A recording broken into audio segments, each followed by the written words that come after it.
Unlock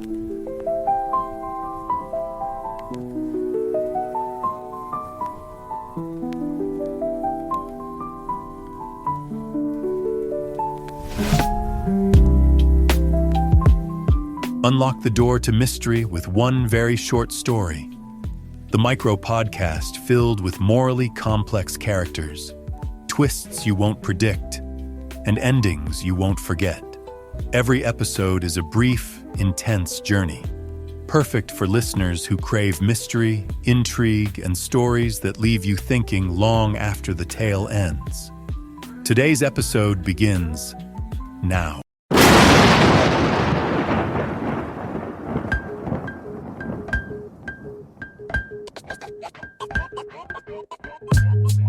I knew a guy who was addicted to drugs. It made him crazy. Actually, it made him more crazy than he already was. It was no telling what he would do to get money for drugs. Nobody trusted him. Nobody cared. I tried to, but if I'm being honest, I cut ties with the guy after he tried to steal my car. After catching him in the act, I gave him a choice. He was family after all. Either I call the cops on him or he takes a beating from me and my cousins. Our hope was that it would knock some sense into him. He chose the beating, and soon thereafter went right back to chasing a new high as good as his first one. One day he overdosed and died, just as we knew he would. The family chipped in to have him cremated. At his funeral, only me and my cousins showed up. We did not stay long. No one spoke up for him. I was more mad than sad, really.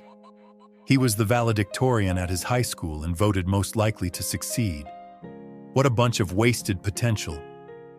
His name was Joe. This story, The Last Salute, is dedicated to him. I like to think we'll see each other in heaven one day, but I know that if we do, it's because I'm looking down. And he's looking up.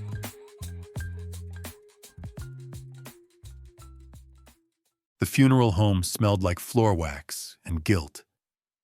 Johnny Brennan stood at the back, his long hair hanging like curtains around a face that hadn't seen a razor in weeks.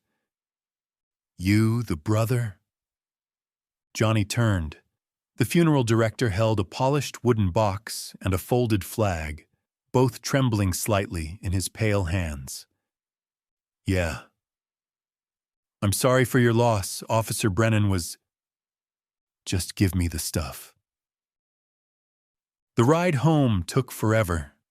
The urn sat on the passenger seat like an accusation. Tommy had always ridden shotgun when they were kids, back when Dad still talked to Johnny, back when being the family disappointment wasn't a full-time job. The apartment reeked of old pizza and lost causes. Johnny set the urn on the coffee table next to a half-empty bag of weed and stared at it. The brass nameplate caught the dying light from the window. Thomas Michael Brennan. Beloved son. Honored officer. No mention of having a brother.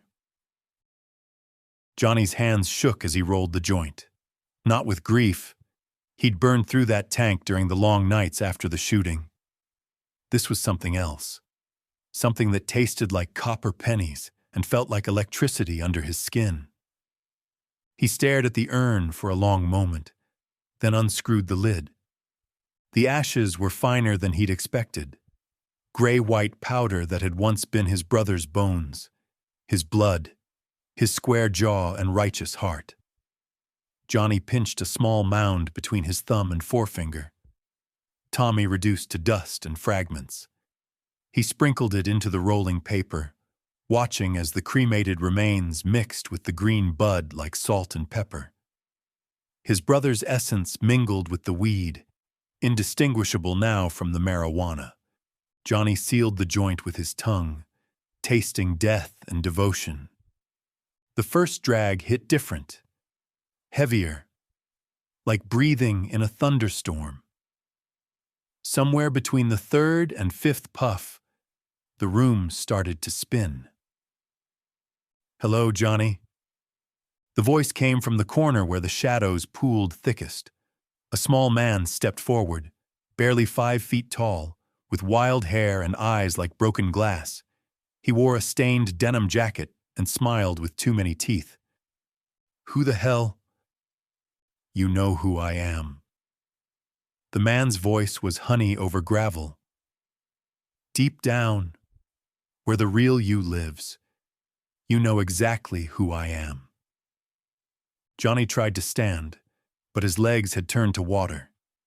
The joint burned between his fingers, forgotten.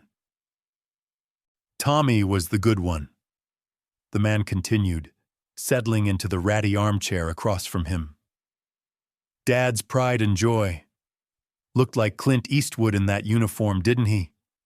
All square jaw and righteousness. And you? Ha!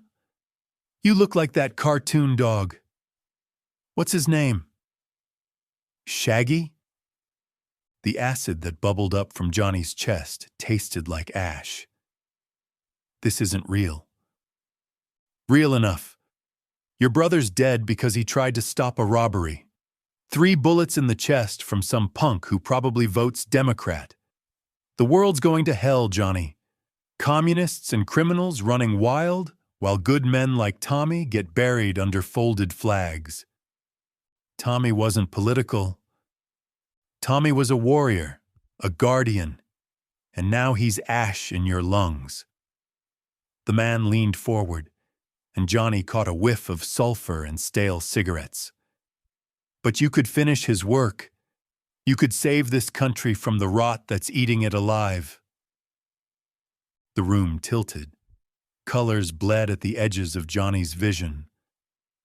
"I don't know how." "Sure you do.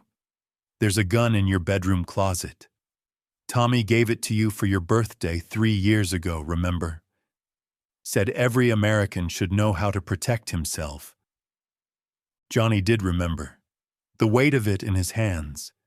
The disappointment in Tommy's eyes when Johnny had shoved it in the back of the closet behind his old vinyl records. "The banks first," the man whispered. "Cut off the financial arteries that feed the disease. Then the schools.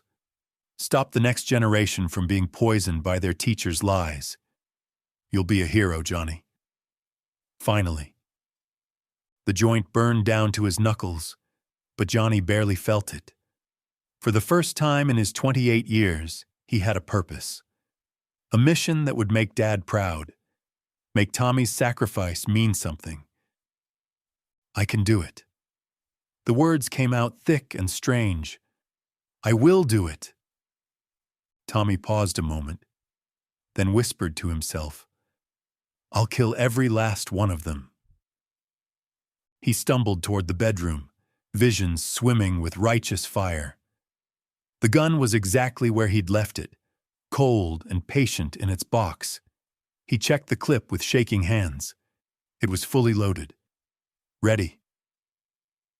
"That's my boy," the man called from the living room. "Show them what a Brennan can do."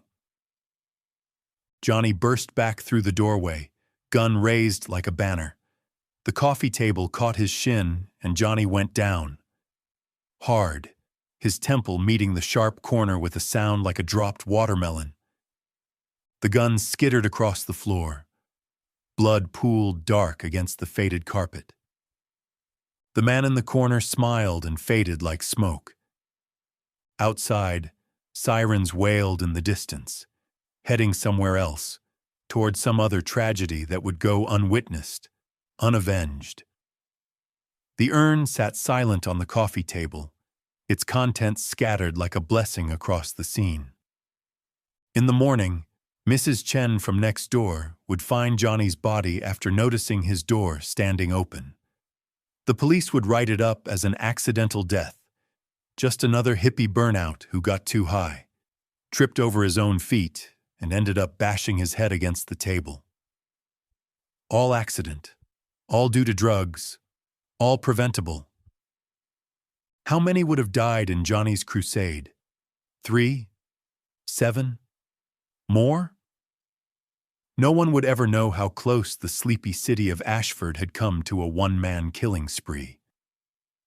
Tommy's flag remained folded on the couch, untouched and pristine, waiting for a hero who would never come.